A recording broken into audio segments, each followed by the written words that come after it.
ঢাকার মিরপুরে একটি নিষ্পাপ মেয়ের নির্মম মৃত্যুর মাধ্যমে মানুষের মানবিক মূল্যবোধে চূড়ান্ত অবক্ষয়ের চূড়ান্ত প্রমাণ মিলেছে। প্রিয় উপস্থিতিবৃন্দ, প্রিয় ভাই বোনরা, এ বিষয়ে একটি কথা আজকের এই অনুষ্ঠানে আমি পরিষ্কারভাবে আপনাদের সামনে তুলে ধরতে চাই। এই ধরনের শিশু নির্যাতন বা নারী নির্যাতন বর্তমান সরকার কোনোভাবেই মেনে নিবে না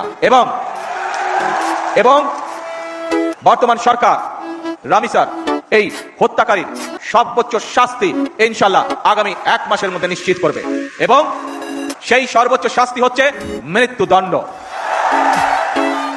যাতে করে ভবিষ্যতে আর কোনো ব্যক্তি মানুষ এইভাবে শিশু বা নারী নির্যাতন করার সাহস না পায়।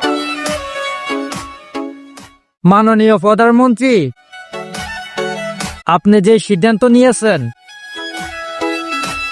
তার জন্য আপনাকে ধন্যবাদ। I have a plan.